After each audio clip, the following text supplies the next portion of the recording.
Et pas vous les gars, mais moi j'ai kiffé le match. 6 buts aujourd'hui, le Paris Saint-Germain qui concède le match nul à domicile face à Strasbourg. Et dans tous les cas, c'est totalement mérité, que vous le vouliez ou non. Alors ça a commencé, le Paris Saint-Germain était en train de mener 1-0 tranquille. Barcola, doué, combinaison parfait. On se dit que le Paris Saint-Germain va s'imposer. Mais non, dans cette équipe de Strasbourg, il y a un joueur tout simplement incroyable, Panicelli, qui a réussi à marquer 8 buts en 7 matchs. Aujourd'hui, il a été auteur d'un doublé. Dites-vous, le premier but, il l'a mis de là et c'est de la tête. C'était comme Basiboli, on avait l'impression là aujourd'hui. Ce qui est fou, c'est que Strasbourg a réussi même à mettre 3-1. Et au final, il y a eu remontada du Paris Saint-Germain. Et qui a forcément débloqué la situation? C'est un Titi parisien du nom de Seny Mayulu. Franchement, il est incroyable. Imaginez-vous, latéral droit aujourd'hui face à Strasbourg. Sachant qu'il sait aussi jouer milieu relayeur. Il a joué d'ailleurs face à Lille. Attaquant de pointe face au FC Barcelone. Ça montre à quel point lorsque tu es bon sur le terrain, dans tous les cas, tu seras toujours aligné. Il a été buteur en finale de la Ligue des Champions face à l'Inter de Milan. Il a été buteur face au FC Barcelone en Ligue des Champions il n'y a pas très longtemps. Je vous cache pas que je l'ai vu de mes propres yeux et c'était jouissif. Ouais, j'ai kiffé en vrai. Ouais. Et là, encore aujourd'hui, c'est lui qui débloque la situation. C'est l'un des meilleurs Titi parisiens que j'ai vu du côté du Paris Saint-Germain. À noter le très bon match de Warren Zaïre-Emery qui revient de plus en plus en forme et ça fait plaisir. Franchement, j'ai esquissé un petit sourire. Faire très attention à Chevalier. Attention Chevalier. Là, on va en revenir sur une vidéo. J'apprécie énormément le gardien. Mais je suis désolé sur cette action-là. Ça doit être arrêt pour lui. Et d'ailleurs, même sur le premier but, pour moi, il doit mieux faire quand même. Mais bon, en tout cas, il a toujours le bénéfice du doute. On espère qu'il reprenne en confiance. Mais sinon, en vrai. Ah non, les gars, j'oubliais. L'Olympique de Marseille peut passer devant Strasbourg. Et le Paris Saint-Germain est terminé leader la famille. Attends, montre combien, alhamdoulilah. C'était pas trop demandé. Un vrai match, laissez les trêves. Mais c'est quoi ce match de fou pour la reprise? Avec ce PSG qui ne lâche pas le morceau, mais qui est quand même tenu à l'échec à domicile, passant notamment par les pieds de ce monsieur, Panicelli. Que dis-je, le meilleur buteur de Ligue 1 actuellement, fourni en premier lieu par cette folle passe du frère de Désiré Doué, que celui-ci va reprendre par la tête et terminer. Réponse à Désiré Doué, qui à la base aujourd'hui pour son retour délivre la première passe D de son côté. Le temps passe vite, à ce soir c'était la story qui était postée. Les frérots se sont répondus en même pas 20 minutes. Strasbourg qui enchaîne, notamment grâce à ce crack. Barco, mais qu'est-ce qu'il est fort. On pensait le break fait. Au bout d'un moment, Strasbourg menait 3-1 le Paris Saint-Germain. Et à l'extérieur, un PSG totalement mis en difficulté par ses recrues estivales. Notamment un Chevalier qui laisse passer le 2-1 mais tellement facilement. Zabarini, mais c'est pas le pire quand vous voyez Beraldo. Gonzalo Ramos prend quand même ses responsabilités et vient convertir ce penalty. Et à la fin, et j'ai bien évidemment gardé le meilleur pour la fin, Mayulu. C'est le Titi parisien le plus fort pour moi de l'histoire. Attaquant de pointe contre le Barça. Milieu relayeur droit contre le LOSC. Latéral droit aujourd'hui contre Strasbourg. Sur une étincelle, c'est lui qui vient marquer le dernier but et vient mettre le match à égalité pour le Paris Saint-Germain. Le sens de la progression, le sens du sacrifice, le sens de sa polyvalence. Avec le PSG, c'est 51 matchs, 9 buts, 5 passes D pour le peu de matchs qu'il a joué. 14 GA. Je pense très sérieusement qu'il va faire une formidable saison. Là, on fait le 3. Eh ben ouais, 3-1.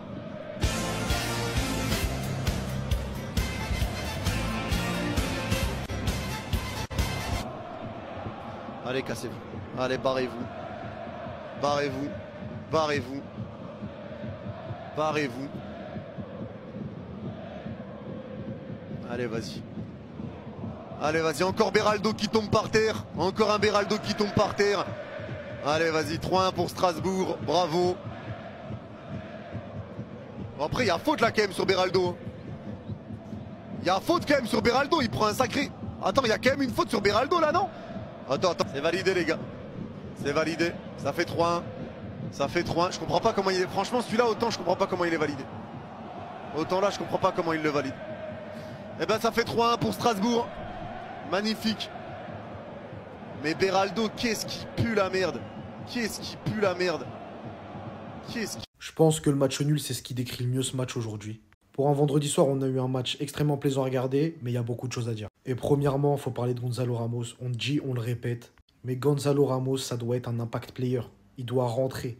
Il ne doit pas être titulaire. Alors oui, je sais que là, on a des blessés et que c'est pour ça, c'est que la Ligue 1, entre guillemets.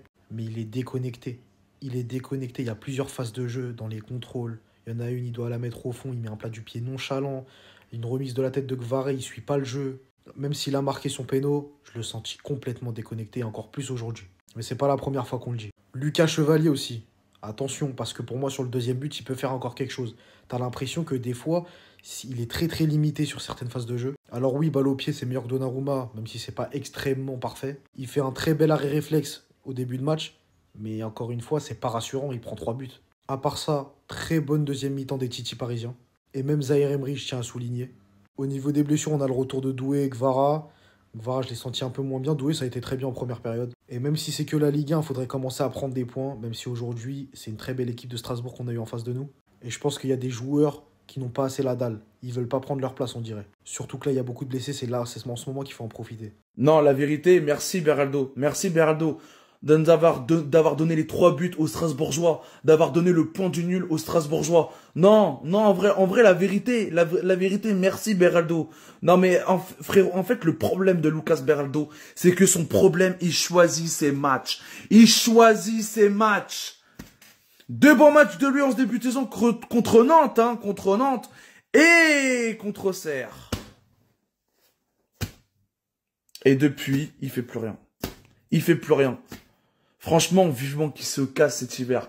Vivement qu'il se casse lors du mercato hivernal. Mais vivement. Et il est rentré, il assure. Et je pense que vous avez tous vu le même match que moi. Quand William Pacho est rentré, ça a changé le cours du match. Ça a changé la donne du match. Pas pour rien que ce gars, c'est le meilleur défenseur du monde. Ce n'est pas pour rien. Ce trio, les gars, je vous le dis. Pourtant, on est dépendant du collectif. Mais il est aussi déjà important que ça peut se faire ressentir.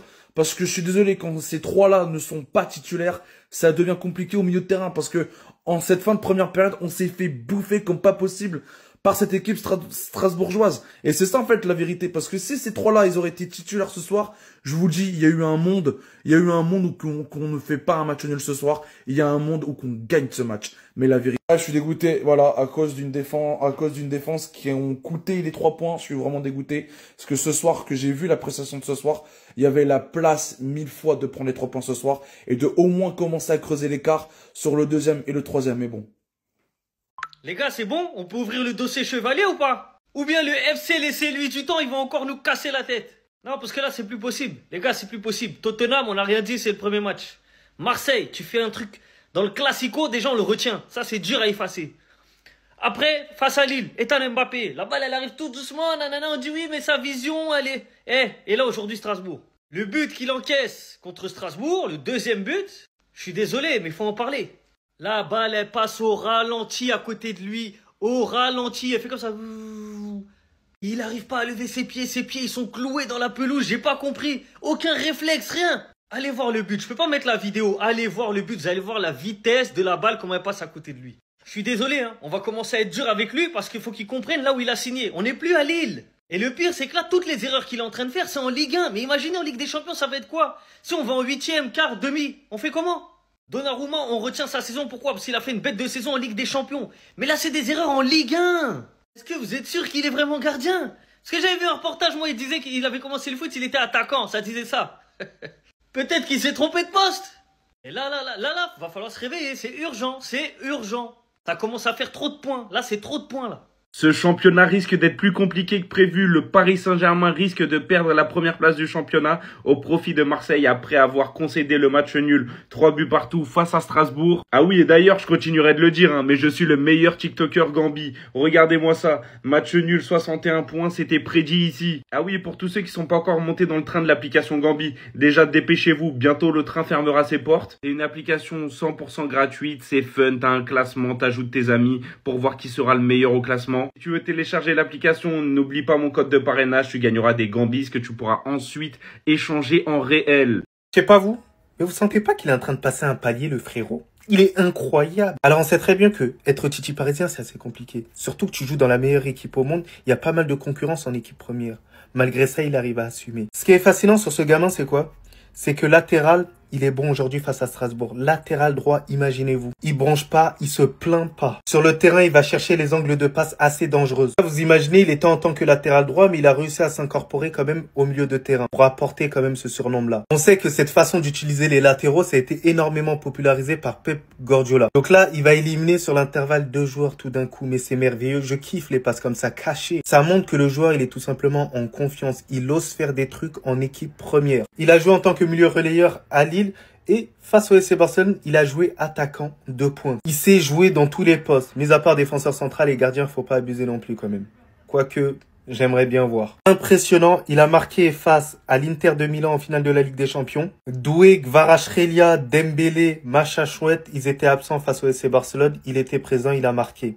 Devant mes yeux, c'était merveilleux, c'était incroyable. Et aujourd'hui, face à Strasbourg, il sauve le Paris Saint-Germain. Que vous le vouliez ou non, c'est l'un des meilleurs Titi parisiens de l'histoire. En bien.